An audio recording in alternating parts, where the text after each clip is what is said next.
Hello again everyone and welcome back to the Underground. This is the Intel Update for October 12th through the 18th, 2025.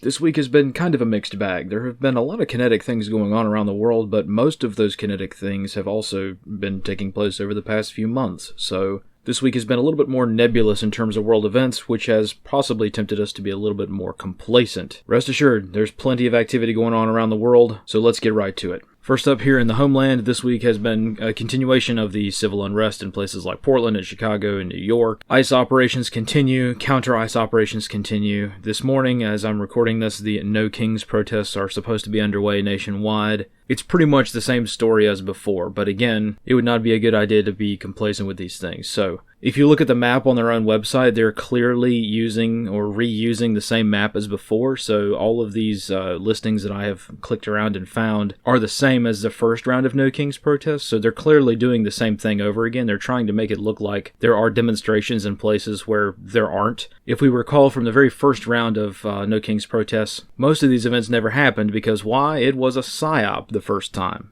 I know we suspected this the first time and we kind of said there's no way these events are going to happen, or if they are, you can look and see that they're scheduled at different times, so they've got the same group of people, the same group of paid demonstrators being bussed around from event to event to event in an area, so instead of one big protest that takes place all day, you've got 15-minute protests that occur in 30 different places. So it looks like there's 30 different protests on their own little map here. So again, this is very much manipulation of information. So because of that, we might be tempted to be a little bit more, lax, especially considering that the last time, I kid you not, they emptied out a lot of retirement homes so as to pad their protest numbers. Now again, we can be complacent with even this idea too, because you might be tempted to think, oh, well, these people are elderly, they're living in an old folks home and they don't know what's going on, right? They just like the chance to get out, right? Unfortunately, many of these people actually are quite cognizant of their belief systems and actions, and a lot of them, even the elderly, very much endorsing of this behavior. So, there's give and take. There's a little bit of, well,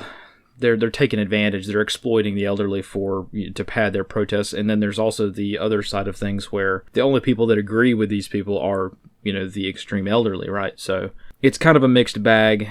It doesn't really look good for their cause. I mean, a lot of people are expecting mass pandemonium from these No Kings things, but it just turns out to be mostly the elderly on the street a lot of times. That doesn't mean that things can't get pretty kinetic in some areas. Like I wrote yesterday, it's pretty likely that some small local groups, particularly in the usual places, Chicago, Portland, these people will take advantage of the chaos, or rather the attention, and try to cause some problems. So for the most part, there's this very unique blend this week of legitimate terroristic kind of concerns, but also there are events that aren't really that big of a deal, but they're trying to make them a big deal. So trying to discern which one's which is pretty challenging sometimes, but generally speaking, you can look at the demonstration and see if this is going to be a low-level thing or is this going to be more of a high-level thing. So it's going to vary widely across the country. So speaking of variation, moving down south in South and Central America, the war continues as before with Venezuela. A full-blown war has not yet been declared. However, the United States has sunk 2 vessels this week, one of which was the typical fast boat, but the other one was a narco submarine. Either way, the United States is certainly not backing down from Venezuela. There's been some rhetoric on whether or not this is a posturing thing, and this is Trump's classic style of trying to, bully a foreign nation into doing what the United States wants. That tends to be the way things work out sometimes, and honestly, that would probably not be a bad tactic to use against Maduro in Venezuela, because that's just kind of the thing that Central American nations and South American nations tend to respond to the most. Some have made the argument that the decision's already been made to launch a ground invasion of Venezuela to replace Maduro. I don't know about that. There's really no way to know. All I know is that it ain't over until the fat lady sings, and so far, everything that we have down in South and Central America can be moved right back to the United States fairly easily. But also, the United States could invade Venezuela pretty easily. So clearly there's a lot of bluffing going on, but I think it's probably more strong arm and less bluffing. than anything else, but I guess we'll have to see. I'm continuing to build products and work on the IPB, or the intelligence preparation of the battle space for Venezuela, just in case things start getting pretty spicy, because around the northern part of South America, things are not looking so great, such as in Ecuador. Ecuador is currently on fire, mostly, in many different ways. So Ecuador has been pretty hot for a while now, but nobody cares because it's a small nation. It doesn't really have that much impact on things, except things like the drug trade. So either way, we'll get into that in a bit. Over in the Middle East, the ceasefire between Hamas and Israel has reached ceasefire-ish territory. It is still holding for the most part, but we have to remember how things work in the Middle East. There's no such thing as a ceasefire or a peace agreement. There's just temporary halts in the fighting. And even still, when there are ceasefires, there really aren't ceasefires, so there are skirmishes back and forth. Israel has done a couple of airstrikes. They've shot a few people with sniper attacks. Same thing with Hamas and Gaza. So, the cross-border fires between the two continues. It's just that the major bombings and the major assaults have stopped for now. Probably the best we can hope for at the moment in terms of regional stability, but we'll see if it lasts, right? That's the classic phrase being uttered around the Middle East. We'll see. Over in the United Kingdom, the digital ID rollout has begun with a small sample group, so they're starting to roll the ID out with veterans. We'll get into that more in just a bit, but suffice it to say, people are not very happy. Perhaps equally as irritated are the Afghans and Pakistanis, who are currently at war with each other. They have taken on the classic South or Western Asian mentality of conducting an attack, bombing their enemy, and then immediately withdrawing and declaring a ceasefire. And they both have done this. So the Taliban in Afghanistan will get their convoys, they'll get their whatever rockets or mortars or whatever we left them, roll up to a Pakistan checkpoint, shoot it up, immediately withdraw, and then 5 seconds later say ceasefire, right? We'd like to agree to a ceasefire. And then Pakistan does the same thing. They bomb Kabul and say ceasefire, right? So depending on which news source you read, which honestly I don't trust any news source with this particular war because they're both insane, but the general story has been bomb, ceasefire, bomb, ceasefire, bomb, ceasefire. So like there's no telling what's going on. Each one of them wants to engage in tit-for-tat warfare right before the ceasefire. It's kind of like they always want to get the last word in. So my guess is that this will probably continue for a while. India has also been poking the bear quite a bit and encouraging the Taliban to attack their mortal enemy, Pakistan. So same story as always, pretty much. But either way, India and Pakistan engaging in a bit of a proxy war using the Taliban as the intermediary is a little concerning, considering India and Pakistan both allegedly have nuclear weapons. Always something to keep an eye on. I know nobody cares about India or Pakistan, but still something to be mindful of when they're engaging in a ground war with an insurgency. Down in Africa, the nation of Madagascar has entered into a state of, a failed state. Their government has collapsed, a military ruling council. Honestly, really just the general of a small military unit that happened to be in the capital at the time has seized power, more or less. And the president has fled on a French military jet, although he still tries to maintain some kind of control over the country, but good luck with that. Either way, Madagascar is not doing so hot. It has been the latest in the African nations to fall, but again, it's a fairly standard African coup, so we'll see how it works out. And finally, the trade war between the United States and China is utterly confusing, especially with regards to the flip-flop of the White House becoming rather concerning when it comes to the will they, won't they status of tariffs. First, the tariffs are on at 100%, hard line, strong arm kind of position, and then 5 minutes later in an interview, everything's fine, everything's reversed, we're not doing anything. So I don't know what's going on, but we'll get into it a little bit anyway, because there's a couple of things in the world of finance that may be interesting for this week. When it comes to strategic movement this week, it's pretty much status quo. A pretty good chunk of the U.S. Navy is still parked off the coast of Venezuela preparing for whatever they have in mind down there. And that's really the big bulk of concern for this week, same as always, pretty much. And for kinetic events here in the homeland, again, Portland and Chicago unrest continue as before. It's just that it's settled into a kind of a slump of complacency, I think, and people are just kind of accepting the fact that these very dangerous times have settled upon many major U.S. cities when it comes to immigration. Speaking of insurgency, this week an alleged Hamas fighter, really he wasn't really technically a member of Hamas, he was a member of a splinter group, so it's just easier to call him a Hamas fighter, but this dude was picked up in Louisiana by the DOJ for taking part in the October 7th attacks in 2023, so again, I thought that was kind of an interesting thing. Yes, the FBI does have a task force for investigating these sorts of things, so there may be more, who knows, but I find it kind of interesting that a Hamas fighter turned up here in the U.S. I don't think very many people are surprised, but I think it's kind of interesting. And also, like I mentioned, the No Kings protests are taking place today around the country. We'll see how it turns out. My guess is there will probably be a shooting or two at random events around the country, possibly due to accidents or misidentifications like last time. Who knows, but we'll see.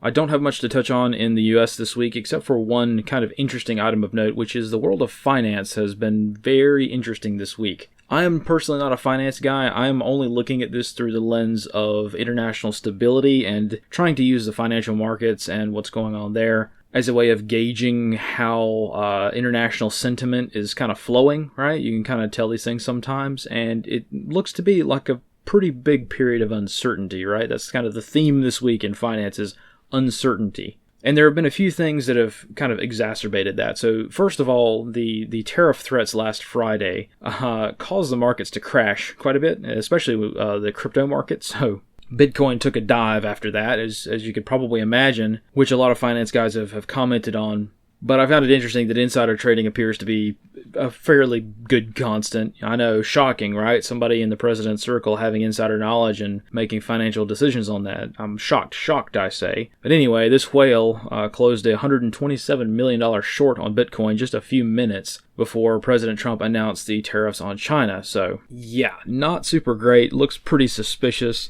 I find it very, very interesting that all of this kind of happens within the past week or so, especially in conjunction with what happened in the world of crypto a couple of days ago. The Department of Justice announced a few days ago that they conducted the largest Bitcoin seizure in history. At the time of the seizure, it was roughly $15 billion worth of Bitcoin, just for perspective, so a pretty big seizure. The current Dr. Evil mastermind behind this is Chen Ji, and this was not a small thing. This was a pretty big seizure of crypto, and the reason that this was such a big seizure of crypto is because they were making a lot of crypto off of this. It was a pretty big scam. They had created a large Fortune 500 company-style organization for scamming people over the internet. So for those of you who don't know what pig butchering scams are, this is basically like a combination of your Nigerian prince and a honeypot scam. So what they'll do is they'll target people en masse on places like Tinder or other dating apps. It's usually where they kind of hang out. And they're playing the long game.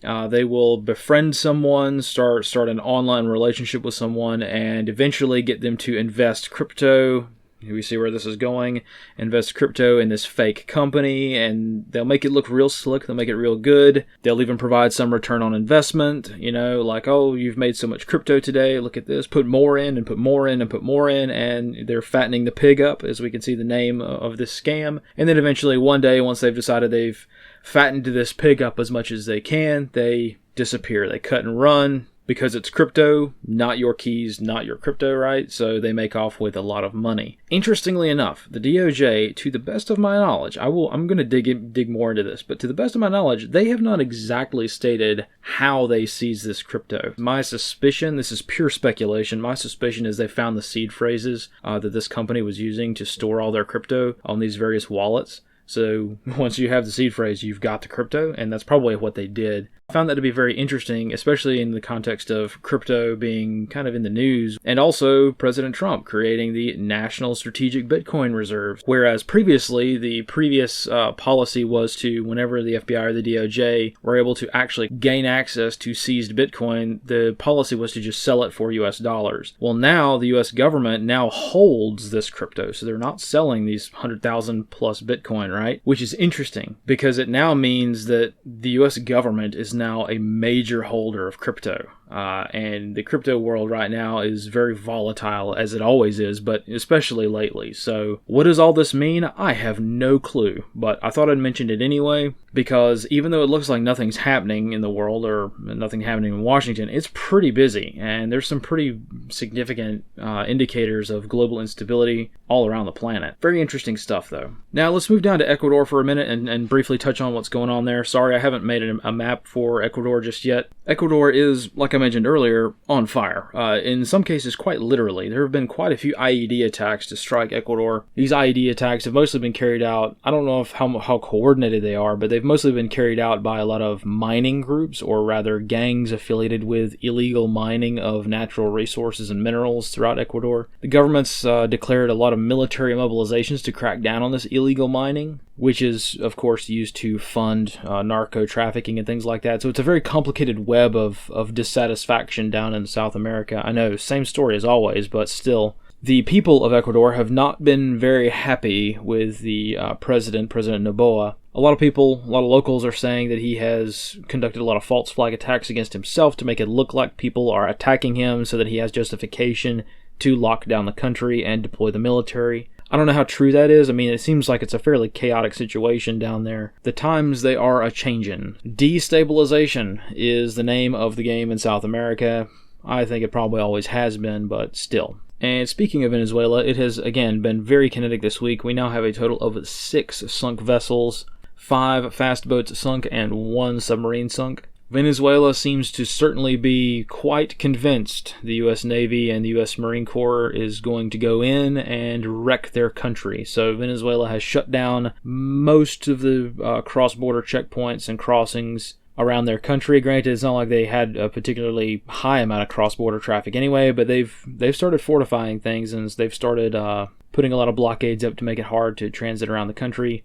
Whether or not the United States is going to go into Venezuela remains to be seen. However, Venezuela seems fairly convinced that threat's real enough for them to do drills. Not like it's going to help them that much, but still, they're preparing for the worst, which, may be a goal and may be all a psyop to get them to exhaust their resources, but still, the tensions remain high regardless. Similarly, switching gears all the way over to jolly old England, the situation in the UK has not gotten any better. As a matter of fact, it's gotten quite a bit worse with regards to the digital ID. One of the interesting things that a lot of citizens in the UK have noticed is every day that goes by, they add some mysterious thing that the digital ID will be required for. So initially, it wasn't for anything. It was the digital ID was for things like voting and to have a job, and that was basically it. Well, over time, the government says, oh, well, it's going to be required for this, and this, and this, and this, and this. And suddenly, they've just added a new thing every day. So yesterday, they added alcohol purchases. So now if you want to get a pint, at your local pub, you've now got to have a cell phone on you and scan your digital ID, So that's not gone over super well. There's been a pretty good mass uprising with regards to protests over the digital ID. Doesn't matter one bit. In the UK, I'm sorry to say, protesting in the street does not do one lick of good because the government is just doing whatever they want to do. There is absolutely no concern for anyone, even their own constituents whatsoever. The only thing that protesting does in the UK right now, and I think this is why people continue to protest, is that it shows the public just how many people are on their side. Because one of the big things is when you ban protests and people don't protest, even if they don't agree with something, protests are demonstrations in the street of the sheer number of people that may be on your side. So if the protests were not happening, people might be sitting in their home alone, just like during COVID, and they may be thinking to themselves, man, I don't agree with X, I don't agree with this issue. But because they don't see people in the street, they think that they may be alone in their idea. But the British people have made it quite clear that this is something that the majority of the population does not want. Most people do not want this ID thing, and doesn't matter if they're doing it anyway, and they've actually started rolling it out already. So the British government yesterday said they're starting to roll out the digital ID with veterans. So 300,000 veterans will be issued with digital IDs, and I'm sure that will go over swimmingly.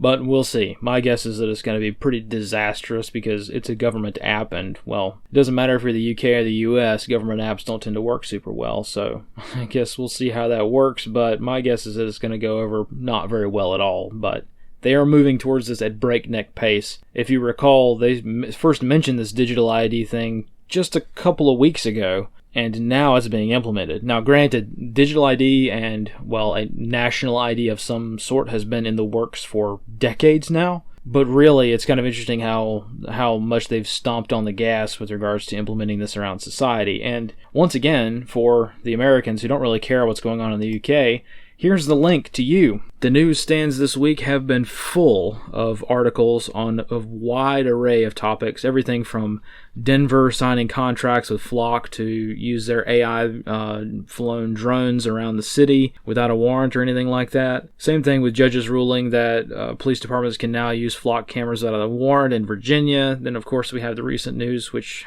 broke last night, that Flock is going to be partnering with Ring, Amazon's Ring services, so that all Ring cameras are now going to be Flock cameras. So even though we in the United States don't really have anything at all to do with a national ID system in the UK, you might actually be indirectly involved due to the intelligence sharing agreements between the United States and Britain. So something to be mindful of. Not a whole lot you can do about it anyway, but I try to keep an eye on these sorts of things just so that we don't become complacent. So we'll keep our eyes open, we'll keep an eye on all these things going on around the world, and we'll try to do the best we can to not be complacent. And though I may be quite a bit biased on this, one of the ways that you can do that is, working on basic skills like communications. How's that for a segue into the GhostNet Reports for this week? I know, radio's hard and it kind of sucks a lot of the time, but it's something that's going to be pretty helpful, I think. It's already proven its utility, and this week is no exception. A lot of reports, a lot of news, a lot of people sharing information completely off-grid. You do not need internet access for this, and this is a good way for people to exchange information over long distances. I am quietly working on improving this quite a bit to integrate it so that it works with a few other things, not just JS8 call, but some of you already know about the projects I'm working on that are in the world of communications and battle tracking and stuff like that, so hopefully I'll be able to tie a lot of this stuff together in due time. But for now, the GhostNet is a great way to exchange information with each other, keep our skills sharp, not get complacent, and continue moving forward. That's all I have for today. Thank you guys all for watching. Thank you for all of your participation and support over the years. I really do appreciate it. It's what keeps this project going, so thank you all for that. Here are the sources for this week as usual, and you can always find my research on my Obsidian page if you want to double check any of the reports throughout the week. So that's all I have for today. Thank you guys again, and I'll see you next time. And as always, fight in the shade.